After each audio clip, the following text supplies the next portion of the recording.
नमस्कार, आप देख रहे हैं पब्लिक भारत वर्ष बिहार समस्तीपुर जिला में। अभी हम हैं कल्याणपुर विधानसभा में। पूसा ब्लॉक की तरफ हमारा आगमन हुआ है। पंचायती चुनाव है, सारे लोग नॉमिनेशन की तैयारी में हैं और चुनाव सर पे है। मोहम्मदपुर देवपार पंचायत में है। यहाँ से सिटिंग मुखिया और आने वाले चुनाव के मुखिया उम्मीदवार हुए श्री राम सिंह जी, जो हमारे साथ बैठे हुए हैं। बातचीत करेंगे और जानेंगे कि पंचायती चुनाव में कितने साल 5 साल कितने विकास हुआ, विशेष तौर पे नल जल योजना हो, आवागमन रास्ता हो या लॉकडाउन के समय किस तरीके से मुखिया जी ने काम किया, ये भी विभाग की तरीके से जानने की कोशिश करेंगे। पढ़े लिखे कैंडिडेट हैं, एमए किए हुए हैं और पंचायत के काफ़ी सेवा किए हैं और कितनी समस्या हुई है ये भी जानने की कोशिश करेंगे कि 5 सालों में पहली बार मुखिया बने होंगे तो काफ़ी समस्या हुई होगी। पूर्व मुखिया से भी समस्या कहीं ना कहीं होती है, जो सिटिंग के मुखिया होते हैं 5 सालों में कितना दिक्कत हुआ ये भी जानने की इनसे कोशिश करेंगे और साथ में जानेंगे कि इस बार चुनाव में मुद्दा क्या लेके आ रहे हैं। सबसे पहले बहुत बहुत धन्यवाद हमें टाइम देने के लिए मुखिया जी। सबसे पहला मेरा ये क्वेश्चन है, चुनाव लड़ रहे हैं, मुद्दा क्या लेके आ रहे हैं इस बार? हमारे पंचायत का जो अगर मेन मुद्दा है तो हम दो चीज़ लेकर इस बार आ रहे हैं।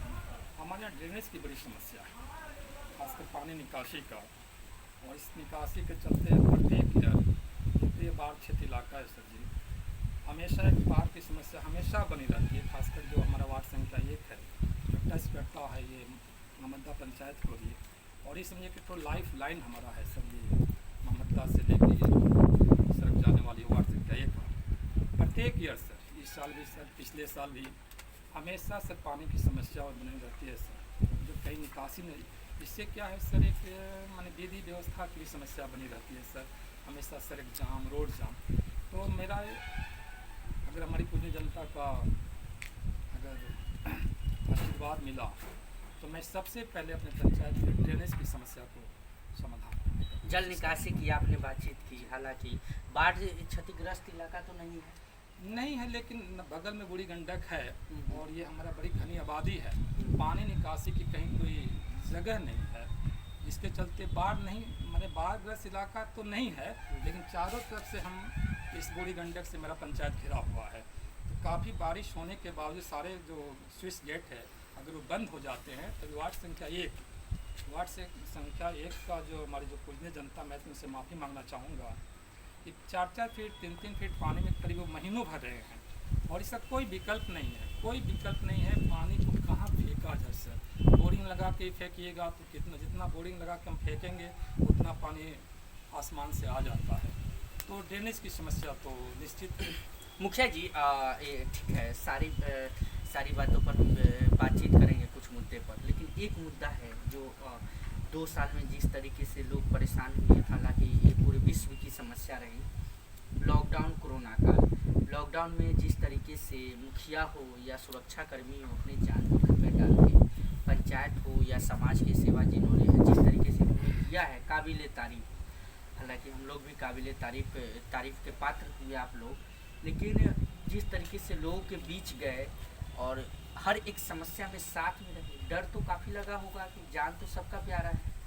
मैंने सबसे पहले तो मैं जो हमारे डॉक्टर्स हैं, जो हमारे पारा मेडिकल स्टाफ हैं, मैं उनको हृदय से स्वागत करता हूँ, जिन्होंने अपने जीवन से ज़्यादा अपने काज को महत्व दिया। उन्होंने अपने परिवार को, अपने स्वास्थ्य को, सब कुछ को छोड़ के जो उनका काज था उस दायित्व को निभाया। इसके लिए मैं तो सबसे पहले कोरोना योद्धा के तौर पे मैं उनको सलाम करता हूँ। साथ ही साथ कोरोना काल में सबसे पहली बात यह है कि जो लॉकडाउन हुआ, सबसे खुशी की बात है कि सर जी आप मेरे बगल में बैठे हुए हैं और हमारा खुशी है ऊपर वाले का भी। इस सारे पंचायत में कोई भी कैजुअल्टी कोरोना काल में नहीं हुआ जो आपको कहीं और सुनने को मिला हुआ। इसके पीछे सबसे बड़ा रीज़न है कि जो डिसिप्लिन है, अनुशासन जो है, खासकर जो जागरूकता हम लोगों ने चलाया था समाज में, लोगों के द्वारा या मीडिया के द्वारा या संचार जैसे भी हो, लोगों ने बड़ी इसकी तत्परता से लिया सर। सभी लोग अपने घर में रहें, तो थोड़ा सा दुख हुआ या जो भी हुआ, थोड़ा कष्ट हुआ है सर, नो डाउट सर, लेकिन कम से कम सारे भाई लोग रह गए सर, आपस में मिल रहे हैं सर, ये बहुत खुशी की बात है सर। जीवन रहेगा तो हम कमा खा लेंगे, लेकिन उसमें कहीं दिक्कत नहीं सर, जीवन तो बच गए सर। इसलिए मैं अपने जो हमारी पंचायत की खास कर जनता है सर, वो सारे के सारे लोग पूरे डिसिप्लिन की तरह, एक भी कैजुअलिटी हमारे पंचायत में नहीं होगा सर। इसका सारा श्रेय अपने ग्राम पंचायत को देता हूँ सर। अपने वार्ड सदस्य हो, चाहे हमारे पंच सदस्य हो, चाहे हमारे डॉक्टर्स हों, चाहे हमारे एनएम हो सर, इनके सहयोग से एक भी कैजुअलिटी हमारे पंचायत में नहीं घटा सर। नहीं घटा। नल जल योजना कितना कंप्लीट है और कितना सही है? क्योंकि आपसे सही इसलिए पूछ रहा हूँ कि आपने एजुकेशन ऐसा किया है कि आपने बारीकी तरीके से आप जानते होंगे कि समाज के लिए क्या सही और क्या गलत है। एक तो जो नल जल का जो कंसेप्ट है सर, उसके लिए तो मैं सबसे पहले, बहुत लोगों को शायद नहीं पता कि ये कंसेप्ट आया कहाँ से सर। ये कंसेप्ट हमारे ही प्रखंड के कुआरी पंचायत है सर, हमारे वहीं के एक मन्नू मुखिया जी हैं सर, हमारे मार्गदर्शक भी। ये कंसेप्ट उन्हीं का है सर। जब जल नल का फंड सरकार नहीं दी थी तो वो अपने 14 या 15 वित्त से सर इस योजना को धरातल पे लाए थे सर। और उसमें मैं धन्यवाद दूंगा अपने जेई को, एक यहीं पे अजय कुमार भारती सर थे, उन्हीं का एस्टीमेट बनाया हुआ था सर सबसे पहले कुआरी में सर। और उसको धरातल पे सर उसी कुआरी में उतारा गया था सर। और इसी चीज़ को लेके सर के ये कहिए कि बिहार सरकार से इस चीज़ को आगे लेके गया सर। और कुआरी मुखिया को सर दूसरे स्टेट में भी इस चीज़ के लिए उनको सम्मानित किया गया है सर। तो मेरे यहाँ जल नल 1 से लेके 15 तक वार्ड में सर कोई नहीं बचा है सर। हमारे यहाँ जल का कहीं कोई प्रॉब्लम नहीं सर। आवागमन रास्ता कैसा है? ये समझिए कि सर मेरे यहाँ तो गली नली का लगभग 90% मैंने काम कर दिया है सर। 90% काम कर दिया है। श्री राम जी, एक बात जानना चाहेंगे, मोहम्मदपुर पंचायत में जितना आपने काम किया है और यहाँ पर जितना ने जनता को अपने विश्वास जीतने का काम किया, क्या हम मान सकते हैं आने वाले वक्त में फिर से आप 5 सालों के लिए मुखिया बनते? वही ईमानदारी, वही सहनशीलता, वही एक्टिव जो आप काम करने में लगते हैं और करने में लग रहे हैं आप, जिस तरीके से पंचायत वासी को जो समस्या होती है हर एक समस्या में आप खड़े रहते हैं। आपने भी बताया और लोगों से भी हमने जानने की कोशिश की, वो ईमानदारी आने वाले 5 सालों में मिल जाएगी। इसकी जानकारी तो आम जनता से भी मैंने 262 इंदिरा आवास लगभग आवंटन किया है। कितना बताए हैं? 262। मतलब आप एग्जैक्ट एकदम एग्जैक्ट बता रहे हैं कि 262 आपने किया, 61-63 नहीं बताया, 262 में। आप इसको ऐसे 256 मान लीजिए। अच्छा, 256 जी, 262 था लेकिन इसको 256 भी मान सकते हैं ओके। एग्जैक्ट। और जो वास्तव में जो लाभुक थे, कोशिश किया गया है उनको ये लाभ मिले और पूरी पारदर्शिता के साथ, पूरी मैं तो पूरे विश्वास के साथ कहना है कि पूरे 5 ईयर्स में सर, किसी प्रकार का सर ऊंच नीच मेरे यहाँ नहीं हुआ सर। पूरी पारदर्शिता के साथ पूरी ग्राम पंचायत सर, चाहे मैं हूँ, हमारा सरपंच हो, पंच हो, वार्ड हो, चाहे हमारे पंचायत समिति हो, सारी ईमानदारी से मैंने काम किया है सर। ईमानदारी से काम किया ईमानदारी है, से काम किया ठीक है, ईमानदारी से काम किया है। एक बात जानना चाहेंगे, एक बात और जानना चाहेंगे, हमारे चैनल के माध्यम से माननीय मुख्यमंत्री से कुछ कहना चाहते हैं? माननीय मुख्यमंत्री से मैं क्या कहना चाहूँ, मैं तो करुणा सा व्यक्ति हूँ। सर के द्वारा जो भी काम किया गया सबका सर ऐतिहासिक है, इसमें कहीं इफर्ट नहीं है। अगर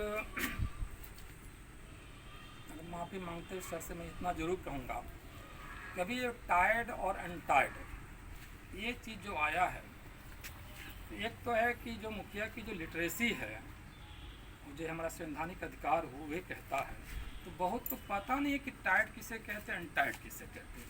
मैं सर के अपने ग्राम पंचायत के माध्यम से ये कहना चाहिए, तो उसमें क्या हुआ है कि टायर्ड अनटायर्ड को सीमित कर दिया गया है कि टायर्ड से ये काम होगा, अनटायर्ड से ये काम होगा। अभी सपोज कीजिए कि हमारी पंचायत में टायर्ड में 9 लाख रुपये है और मेरे पास काम नहीं है, और टायर्ड में हमारे पास 5 लाख रुपया है, हमारे पास काम 50 लाख का उसमें अटका हुआ है। तो ये हम जरूर कहना चाहेंगे कि टायर्ड अनटायर्ड को फ्री कर दिया जाए। कोई भी काम हो पंचायत का जो उचित लगे, कहीं वो पीसीसी करना, जैसे पीसीसी पे रोक लगे, तो हम तो कहेंगे कि काम पे कोई रोक नहीं लगे, जहाँ जो उचित हो वो काम हो और टायर्ड अनटायर्ड को फ्री किया। हाँ श्री राम जी, जिस तरीके से आप बता रहे थे कि बेटी बचाओ बेटी पढ़ाओ का एक, हालांकि मुख्यमंत्री या प्राइम मिनिस्टर का भी नारा है कि बेटी बचनी चाहिए और बेटी पढ़नी भी चाहिए, लेकिन क्या हमारे समाज में ये हो पा रहा है? नहीं, अब तो हो रहा है सर। अब तो मैं देख रहा हूँ सर, अभी हमारे यहाँ जो भी रिजल्ट्स आ रहे हैं सर, हाई स्कूल का हो चाहे गर्ल्स स्कूल का, हमारी बेटियाँ इससे बहुत आगे हैं और समाज का कंसेप्ट बदला है सर। ये मैं पूरे विश्वास कर, अभी हमारे ऐसी बेल्ट है सर 7 नंबर सर, आप वहाँ कभी जाकर देखें, सब लगभग सबका कंसेप्ट बदला है सर। अब बेटी और बेटा में सर कोई अंतर नहीं है सर। कुछ कहना चाह रहे थे, आप बताइए। आप कहने को तो ये है कि सर मैं तो इस ज्ञान की धरती से ये बताना चाहूँगा, और सर हिंदुस्तान की सबसे खूबसूरत ये धरती है सर, सिर्फ ज्ञान ही की ही धरती है सर। अभी ये जाने की जो हमारा विश्वविद्यालय है, राजनीति विश्वविद्यालय, अभी प्रधानमंत्री जी ने, हमारे जो यशस्वी प्रधानमंत्री, मन की बात में शायद एक सुकेत कार्यक्रम के बारे में बोले हैं। तो ये इस पंचायत के लिए बहुत गर्व की बात है सर कि प्रधानमंत्री जी मन की बात में इस बात को रखा है। और मैं माननीय कुलपति महोदय को भी, डॉक्टर रमेश श्रीवास्तव सर जी को भी इसके लिए आभार व्यक्त करता हूँ सर। और इसके जो मेन कोऑर्डिनेटर शंकर झा साहब थे, मैं उनको भी आभार व्यक्त करता हूँ सर। प्रधानमंत्री जी ने इस विश्वविद्यालय के बारे में, सुकैत के बारे में, जो जितना ये कचरा वगैरह है उसको वर्मी कंपोस्ट में कैसे कन्वर्ट करके उनको गैस उस गरीब आदमी को दिया जाता है, ये इसी पंचायत की देन है सर। मोहम्मदपुर देवपुर पंचायत के जनतावासी को एक संदेश दीजिए चुनाव के लिए। संदेश तो सर ये है कि पिछले चुनाव में सर हमारे अपोनेंट जो भी थे, जो लोग भी थे, और मैं भी बड़े विश्वास के साथ कहता हूँ सर, 13 पंचायत आपका है सर, लेकिन जो पंचायत में हमारी जो खूबसूरती है, हमारी जो समझता है सर, हमारे यहाँ मुखिया उप मुखिया हारा हुआ जीता हुआ कोई हारता नहीं, ये तो प्रक्रिया है सर, जो लड़ेंगे तो हारेंगे बिल्कुल। लेकिन ऐसा कहीं अभी इसी मॉल पे हो चाहे जहाँ भी हो, हमारा हम भी और जितने प्रत्याशी बैठ के चाय पीते हैं सर, ये खूबसूरती हमारे पंचायत की है सर। और जहाँ तक पंचायत के संदेश की बात है सर, हम तो ये अपनी पूर्ण जनता से यही कहूँगा कि एक पॉजिटिव चुनाव हो सर। सारे प्रत्याशियों से मैं अपील करता हूँ, एक पॉजिटिव चुनाव लड़िए, पूरी सकारात्मक विचार से चुनाव लड़िए। और मैं तो ये कहूँगा अपने लिए कि पूर्ण जनता एक बार हमको और मौका दे, और जो मुझसे गलतियाँ हुई होंगी उसको सुधार किया जाए, माफ़ी चाहूँगा, उसमें सुधार होगा। ठीक है। मोहम्मदपुर देवपुर पंचायत में थे श्री राम सिंह जी से हम बातचीत कर रहे थे, कैसे मुखिया प्रत्याशी और मुखिया से हम बातचीत कर रहे थे, जो अब यहाँ की जनता को फैसला करना होगा क्या विगत 5 साल कैसा काम रहा और आने वाले 5 साल में कैसा काम होने वाला है। इन्होंने खुल के एजेंडा अपना बताया कि जल निकासी की समस्या है या कोई भी और भी मुद्दा है जिस पे हम काम करेंगे। और एजुकेटेड मुखिया हैं, काफ़ी दिनों के बाद हमें एक ऐसे मुखिया से मिलने का मौका मिला जो विकास पे बातचीत करता हो या समाज की जो कमियां हैं उन पे बातचीत करता हो, और बहुत ही पॉजिटिव चुनाव लड़ने की कोशिश कर रहे हैं। ऐसा कुछ नहीं है कि सामने वाले से भेद है, मतभेद है, और होना भी नहीं चाहिए। पंचायती चुनाव है, साथ में मिलकर चुनाव लड़िए। अब जनता के ऊपर छोड़िए कि आपको किसको चुनना है। अब देखते आने वाले वक्त में जय श्री राम जी अगर यहाँ से फिर से मुखिया बनते हैं तो कितना काम होगा ये तो वक्त बताएगा। लेकिन महिला के ऊपर, लड़की के ऊपर इन्होंने जिस तरीके से इन्होंने बताया, बेटी बचाओ और बेटी पढ़ाओ का जो नारा है हम उस पर भी काम कर रहे हैं। और बगल पास में ही गर्ल्स कॉलेज है या स्कूल है जो भी है, वहाँ पर ये हमेशा लड़कियों को प्रोत्साहित करते रहते हैं। अब देखते हैं आने वाले वक्त में जय श्री राम जी मुखिया बनते हैं कितना काम होगा। इतना ज़रूर हम बताएंगे कि मुखिया बनेंगे तो दोबारा ज़रूर इनसे मिलेंगे और बातचीत करेंगे। कैमरामैन रवि के साथ में राजीव गुप्ता।